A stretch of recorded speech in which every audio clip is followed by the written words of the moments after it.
Hello there. I'm Mike Morales. You're watching Sipping Off the Cuff, Tequila Aficionado Media. I'm here in San Antonio. That gentleman laughing at me is... Rick Levy in San Diego. Sorry, I caught myself off guard. How do I do that? Rick, you and I have been just enjoying the hell out of G4.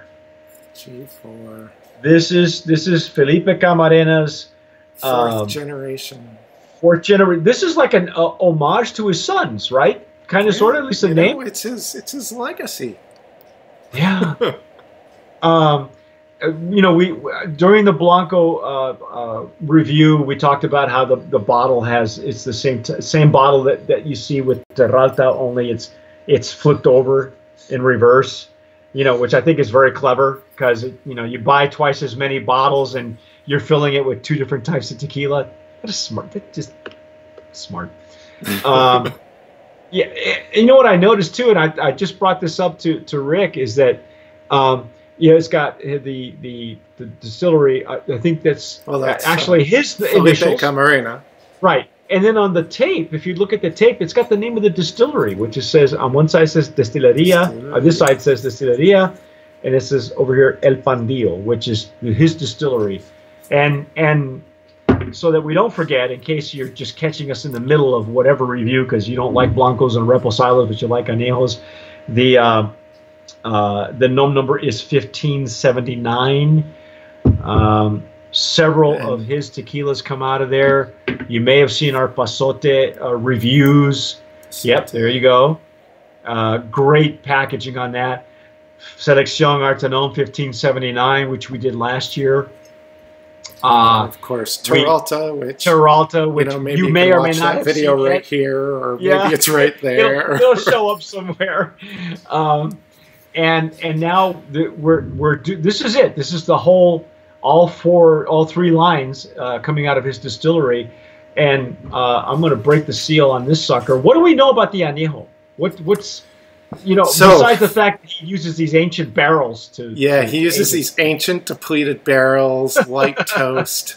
He usually just leaves it in there, not much longer than is required by the norma. So the añejo, from what I understand, is a 26-month añejo. Oh, so he's actually aging these probably a little bit longer, well, much longer than a Terralta or the Pasote. This is going to have more barrel character. You notice it's a bit darker. It's funny, Rick. It's darker than what I'm used to seeing from Felipe. Yeah. Yeah. This is unusual. It's an unusual color for him. Was the Terralta Reposado, was that a 3-month Reposado? Yeah, it was very light. Remember, the Reposado and the Añejo were almost identical in color. Yeah, and so the G4 Reposado, from what we understand, is a 6-month Reposado. It's still extremely light, but we were picking up, like some vanilla notes. Whereas with the Terralta, it was much more of just a rounding out of the Blanco. Yes, it didn't really add, barrel notes. No, it was very much just softening the edges. Mm-hmm. It was highlighting agave all the way through. Oddly enough, even in the higher ABVs. So again, I don't know how this guy's doing it, but he's just this master. Both of us are using a Glencairn glass for this one. You may have seen us use the jarrito from the prototype that we're working with Chisholm Trail Craft Glasses in Austin, Texas. But this is you've seen us use these before. We love them, Glencairn. A lot of Oakhead friends of mine are using this. There's a restaurant, believe it or not, in the Marriott that we've written about that uses these for all their tequilas, including their Blancos, which is kind of nice. Oh, whoa. That was really sweet. There's a sweetness that it's amplified from the Reposado. Yeah, and the Reposado. I'm gonna throw a splash of this into the jarrito that I used on the Repo. Okay, all right. Just to compare.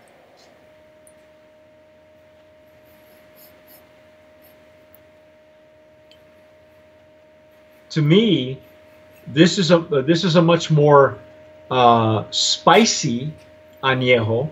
I think it's amplified what we caught in the reposado. What I loved about the reposado is I got that grilled pineapple. There was a more of a fruity and not as heavy on the spice. This was spicy sweet. Would you even say this is like a cinnamon spice or a bacon spice? You know, I said I thought I was picking up some cinnamon in the repo, but it was very light. And now this, I think, it's more prominent. It's more definite, or more definitive, anyway. Yeah. And so we're certainly, you know, he certainly seems to be having a slightly heavier touch with the barrel in the G4 line than he did with the Teralta line. But it's still really light, though. I mean, look at it. Look at it in the glass. It's. My lighting tonight is actually not bad. So, wow. But still, very, very light. You know, 20. You said 24 months. This must be the oldest barrel he's got. 26 months. 26 months. Okay. That's the information I was able to find. So it's much more baking spice. There's some fruitiness at the bottom. I'm virtually getting no alcohol at all, and I had not previous to this. I had not had the añejo, so I just broke the seal on this one. And I am getting more of the spice than the vanilla.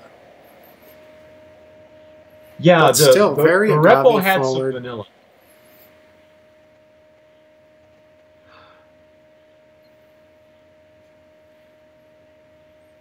Now I'm getting more of the baked fruit on the inside. Mm-hmm. Not grilled, but baked. It's crazy. Oh, and something we haven't mentioned yet with the G4 line is that you know, in the past ones that we've done in the G4 line, we talked about some of the innovations Felipe's done at El Pandillo. And one of them that he did is that when he built his ovens, he built them with steam jets on both the bottom and the top. Typically what you have is you have all the steam coming from the bottom. Right. And then you end up with, you know, overcooked agaves on the bottom and undercooked agaves on the top, and you get this whole mix. And so what he's done is he's engineered it so it cooks the agaves much more evenly. And yet he won't. He doesn't have, as far as we know, he doesn't have any autoclaves, correct? No. These are still brick ovens. Yeah. But he's got the brick oven working like an autoclave. He's got it working efficiently. He's not cooking it under pressure, but you know he is getting steam throughout. Yeah. He's just this mad genius. I gotta say, the guy's a scientist, man. I think I mentioned in the Reposado they wheel him out, you know, with a leather mask on, and they cut him loose in the distillery. Oh well, some of the promotional photos you'll see, especially for the Teralta line, he's sitting back and looking quite stern, but he's a very approachable guy. The importer, Creole Spirits, that's bringing in Teralta, I asked him. His name is Enrique Ramos, and I said, Enrique, does he always look like, is he a real crotchety kind of guy? He goes, no, he just looks that way. He's actually really nice. He says, but he's a real numbers guy. He figures stuff out in his head. I don't even know how he does it. And I don't know if you caught that or not when you were speaking with him, but he's, like I said, he's in his head way too much. Because he does this math in his head, and he just gets it. It's like, wow, he must be amazing to just be near. Yeah. Like you get splashback from IQ or something. I don't know. Oh my gosh.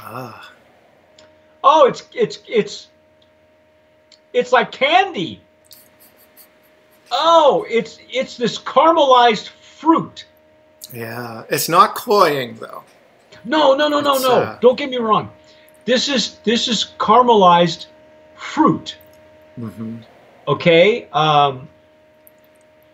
something caramelized or baked, like baked peaches or baked apples. There's a baked, not a grilled like I got with the reposado, but this is baked and it's sweet on the intake. Maybe baked pears. Oh, now you're just. I don't know who's making fun of me, him or you. Well, it's like it's Highlands agave. It's very starchy, and so it's often related to starchy fruits like pears or apples. Well, traditionally, when you take a stone oven wedge of baked agave, or if you ever walk through the streets of Tequila, what you smell literally smells like pumpkin pie. Yeah. It smells like pumpkin pie on Thanksgiving. That's what it smells like. But this is not a baked pumpkin. That's what I'm not getting. And see, that's the weird thing. I got something other fruit baked. But I got that right on the intake too. It was really a surprise to me. Like some kind of a baked stone fruit, maybe. It could be. Could be.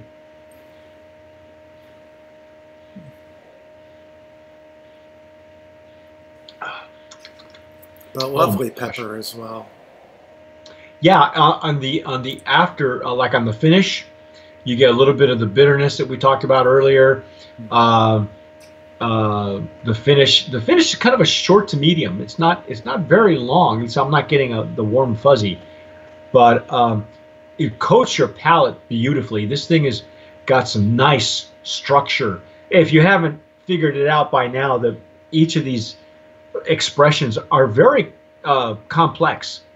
There's a lot going on in your glass with this line, but yet Rick is right. He very approachable, very approachable.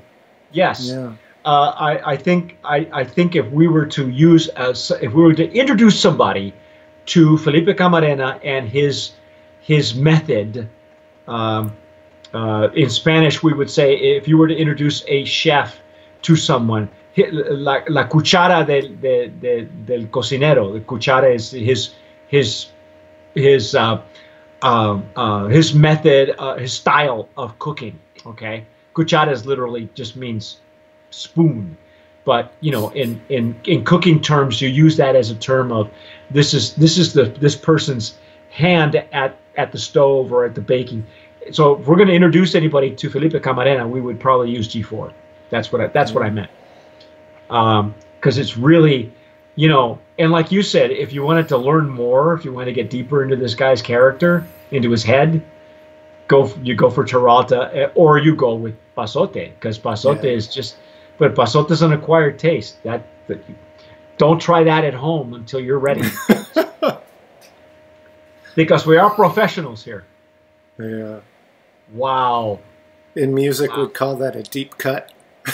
Yeah. G4's playing the top 40 hits, and Pasote's the deep cut. The deep cut. That's the Inagata de Vida that's 30 minutes long, right? Jeez. I remember that. See? Oh my gosh. This is just lovely. And in the Glencairn, it's like it's perfect. How did that? Okay, you sniffed some off from the Jarrito. Are we getting anything different? Or are we getting the same? I'm getting a lot more of the warmer barrel notes off the Jarrito. Okay. Whereas with the Glencairn, it's brighter. It's more of the fruit, I think. Yeah. Nice combo, though. It's really nice to be able to compare and contrast the same juice, where I'm not even going to say that some of the elements are being muted. It's just that some are being presented better than others. Wow. This is lovely. This is really a lovely tequila. Now, you know, I know you've done cocktails before. Would you use a G4 if you got it at a really good price? Would you use any of these in a cocktail, like the Repo maybe or the Blanco, or are these? Well, like the Blanco, you can pick up now for $30 at Old Town. You know, so everyone should just get online and order a case. And you know, you could at that price you can use it as your rail at home on your bar, and you know, go ahead, you know, throw it into a nice Paloma or something. Yeah, well, you know, something citrusy, exactly. And something light, something light, you know, not something heavy, because you're really gonna want the juice to come through. Yeah, because it's very well done, and it's a bit softer than he has created with the Peralta line. Right. It is a soft tequila, so, you know, if you do use it, if you decide to use the darker versions in cocktails, you're going to be using more, probably. But this is definitely, you know, the whole line so far, it's definitely sipping tequila. That's kind of what, yeah. I personally, I really wouldn't mess these with, you know, in a cocktail, but that would be me.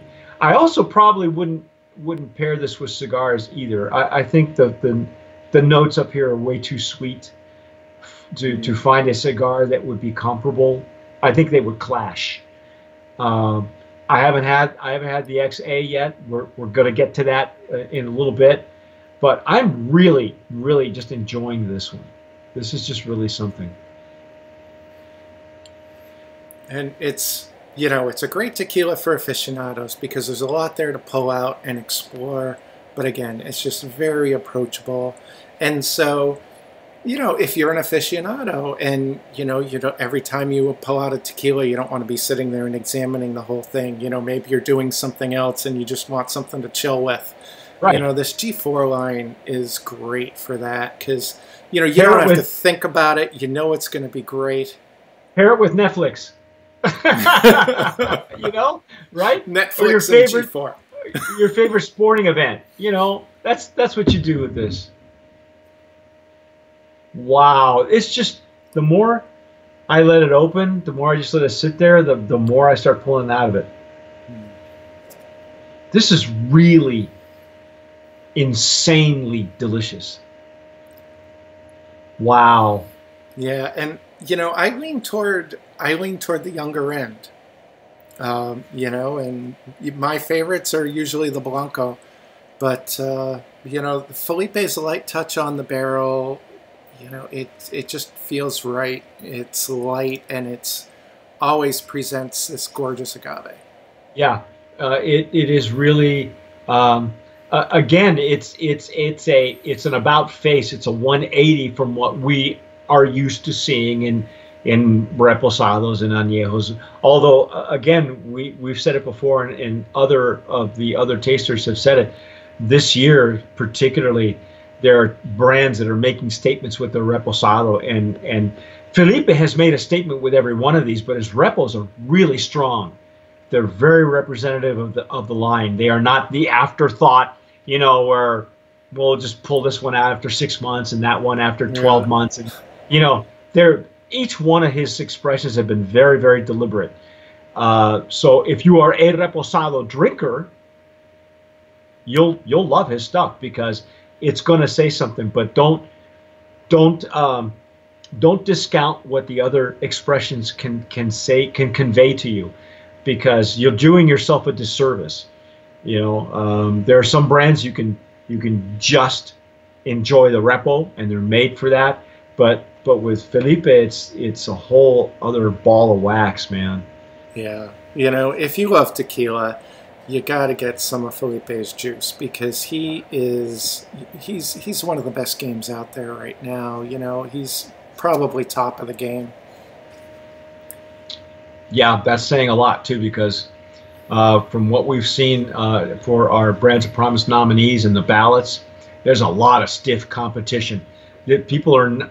I know that we're in the middle of a crisis. I know that there's a lot more brands coming out, but I got to tell you, the quality is there, and some of these you don't even have to look so hard to find the quality. Some of these have wider distribution than others, but this is definitely one that you want to look for.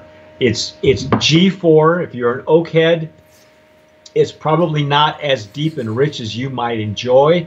But if you're an aficionado, or just a Netflix watcher, you might want to, you might want to just chill with this one.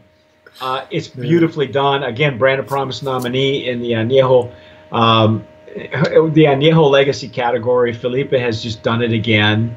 He's like the Will Smith of tequila, man. It's like every song is a hit. Remember when Will Smith was coming out with a movie every July because he was like the Mr. Box Office.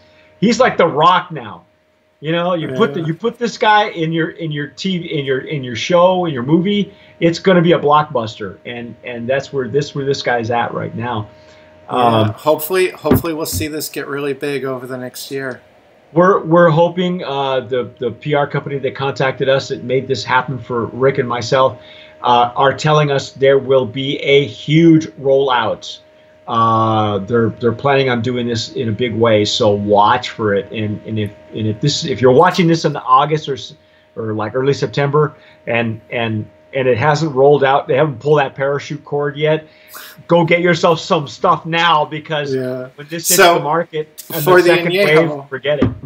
For the Añejo, I found current pricing from as low as $43. Up to the highest point I found was 70, but again, it's more in like the 43 to 60 range for the pricing that I found. Wow. But again, at Old Town right now, it is on sale for $43. Hopefully, go get it now. You can get yourself some. If Rick hasn't bought it all by that point. Oh my gosh, that's our take on G4 Añejo. I'm Mike Morales here in San Antonio. That young man over there is Rick Levy in San Diego. You have been watching Sipping Off the Cuff on all of our networks here at Tequila Aficionado, all of our platforms and networks and all of our channels.